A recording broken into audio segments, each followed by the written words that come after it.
धर्म की राजनीति से कुछ लोगों का पेट भरता है, जिसका व्यवसाय चल रहा है, जिसको चंदा आ रहा है, जिसको पैसा आ रहा है, जिसका सामान बिक रहा है, उसका व्यवसाय चलता है, उसका घर चलता है। इसलिए मुसलमान को जो है ना पूरा आतंकित रखना है यहाँ पर, और बाहर में जाके कहना है कि हम युद्ध की भूमि से नहीं बुद्ध की भूमि से आए हैं, हम मदर ऑफ डेमोक्रेसी हैं। धर्म के चक्कर में मत पड़ो, कांवड़ मंदिर छोड़ो, अपना दाल रोटी का इंतजाम करो, शिक्षा का इंतजाम करो, शिक्षा का इंतजाम करो। अब गोदी मीडिया तो क्या कहना है, गोदी मीडिया के बारे में कुछ कहना भी व्यर्थ है।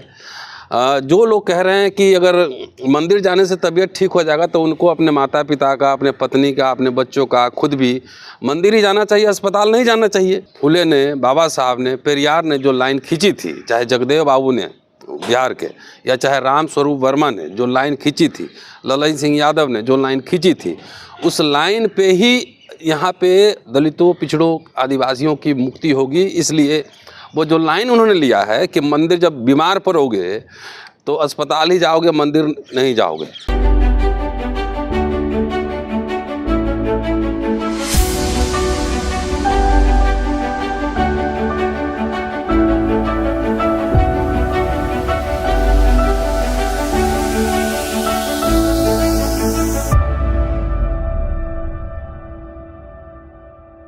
अभी हमारे साथ दिल्ली यूनिवर्सिटी के प्रोफेसर रतन लाल सर हैं। इनसे हम जानेंगे जो बिहार के जो विवादित मुद्दे चल रहे हैं उन पे हम सर का राय जानना चाहते हैं कि जो हाल ही में जो कहा जा रहा है, अमित देवगन ने कहा है कि जो आदमी राम मंदिर जाएंगे उसे हॉस्पिटल जाने की कोई ज़रूरत नहीं है। तो हम यही मसला है, इनसे जानेंगे सर से कि क्या इनका क्या राय है। सर क्या कहना चाहेंगे इस मसले पर? देखिए, डॉक्टर अंबेडकर ने पहले ही कह दिया है कि भारत का इतिहास ब्राह्मण धर्म और बौद्ध धर्म में संघर्ष के अलावा और कुछ नहीं है। मतलब एक तरफ आस्था है, अंधविश्वास है, और दूसरे तरफ तर्क है। तो इस संदर्भ में जो पूरा मामला चल रहा है, और मैं आप समझने की कोशिश कीजिए, चाहे दक्षिण भारत में डीएम के पार्टी हो, उदयनिधि स्टालिन ने भी सनातन पर टिप्पणी की थी, और अभी चूँकि राम मंदिर का उद्घाटन होना है, तो उस राम मंदिर का उद्घाटन होना है, उसके इर्द गिर्द राजनीति करने की कोशिश की जा रही है। तो अभी तेजस्वी यादव ने, चाहे तेजस्वी यादव से पहले उन्हीं के शिक्षा मंत्री प्रोफेसर चंद्रशेखर ने, या उनके पहले फिर उत्तर प्रदेश के आपके स्वामी प्रसाद मौर्य ने जो लाइन दिशा दी है वो बहुत ही बेहतरीन दिशा है।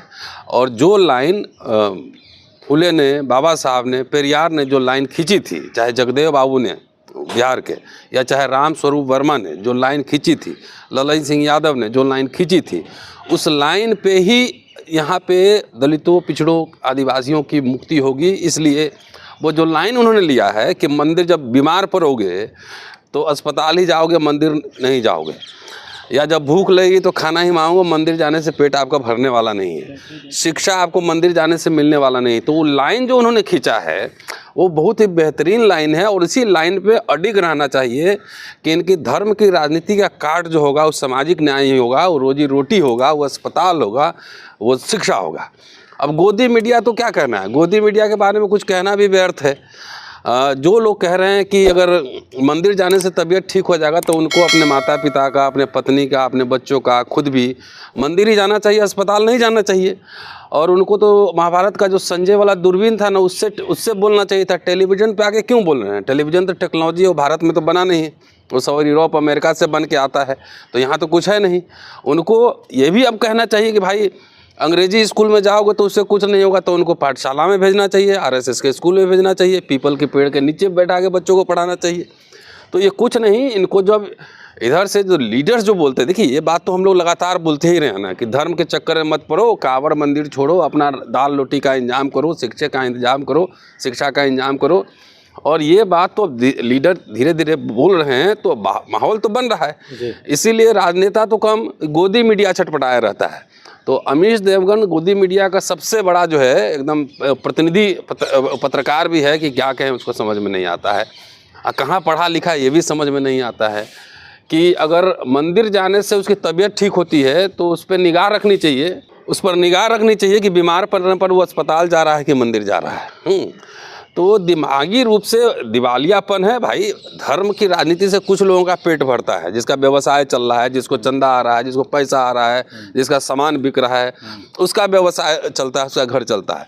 लेकिन आम जन का तो दोहन ही होता ना, जाके चढ़ावा ही चढ़ाता है। 5 किलो अनाज पे रहना है। अब लोगों को सोचना है कि मंदिर और धर्म के चक्कर में रहेगा कि अपने जो वास्तविक ज़रूरत है उसके बारे में चर्चा करेगा। और मैं तो इस बात के लिए बधाई दे रहा हूँ तेजस्वी यादव को भी और प्रोफेसर चंद्रशेखर को भी या स्वामी प्रसाद मौर्य को भी कि उन्होंने एक लकीर खींची है। लेकिन देखा जाए तो सोशल मीडिया के दौर में जो तेजस्वी यादव को जो लोग लिख रहे हैं, काफ़ी अभद्र टिप्पणियां किया जा रहा है। कहा जा रहा है कि तेजस्वी यादव अपनी संतुलन खो बैठे हैं, ऐसे लिख रहे हैं, वैसे लिख रहे हैं, तमाम तो कुछ नहीं है ना, सीधा लकीर। मैंने पहले कहा ना कि लकीर खींच गई है। जो लोग लिख रहे हैं पहले जाके उनका जात पता कीजिए कौन जात का, अपने आप स्पष्ट हो जाएगा।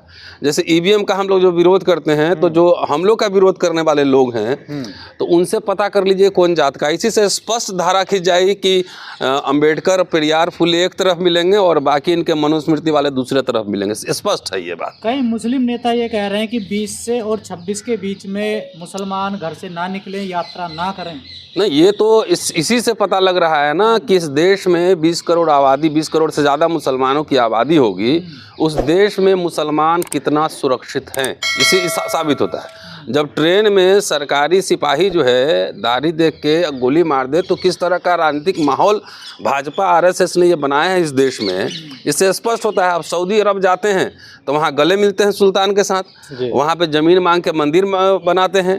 अडानी की ऑफिस जो है सऊदी अरब में होगी, बिजनेस चलता होगा, चीन से भी बिजनेस चलता होगा। अभी आरएसएस के लोग चीन के अधिकारियों से नागपुर में मिले हैं, तो वो समझ लीजिए क्या है। इसलिए मुसलमान को जो है ना पूरा आतंकित रखना है यहाँ पर, और बाहर में जाके कहना है कि हम युद्ध की भूमि से नहीं बुद्ध की भूमि से आए हैं, हम मदर ऑफ डेमोक्रेसी हैं।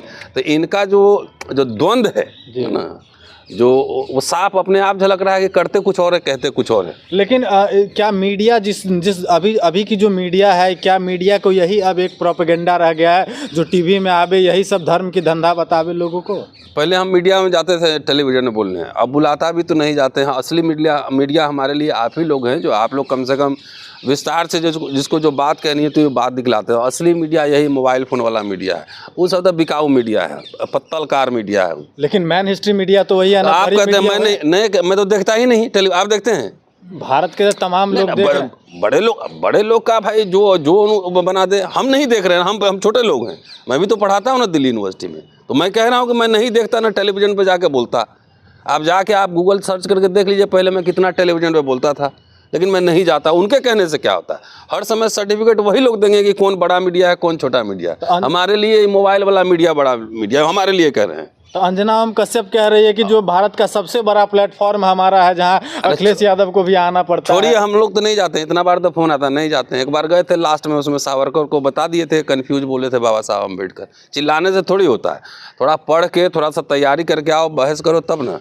और वहाँ पे तो चिल्लाना है, एडिट करना है, तो बड़ा मंच है तो क्या हुआ। हम लोग जो मोबाइल में बोल रहे हैं तो ये करोड़ों लोग नहीं देख रहे हैं, ये भी तो देख रहे हैं हम। सर, इस तरीके का अगर मुस्लिम नेता बयान देंगे तो डर का माहौल पैदा होगा। नहीं, डर का माहौल है, डर का माहौल है। आप अगर मटन भी लेके जा रहे हैं पैकेट में, तो हो सकता है कि गाय का मांस समझ के पीट दे। ये माहौल बनाया गया है, और चुनाव के समय ये ज़्यादा माहौल बनाया जा सकता है। इसलिए वो ठीक बात है कि सतर्क रहिए। ये लोग के साथ पूरी सरकार है, पूरी पुलिस है, पूरा सिस्टम है, सब कुछ इनके साथ है। आपको हर तरीके से दबा दिया जाएगा। अब मीडिया तो फिर जो कलाकारी करने के लिए है सो तो है ही। जी, थैंक यू। देखते रहिए नीलकमल टीवी। आपको अगर हमारा वीडियो अच्छा लगता है तो हमारे चैनल को सब्सक्राइब करिए, वीडियो को लाइक करिए, शेयर करिए। धन्यवाद।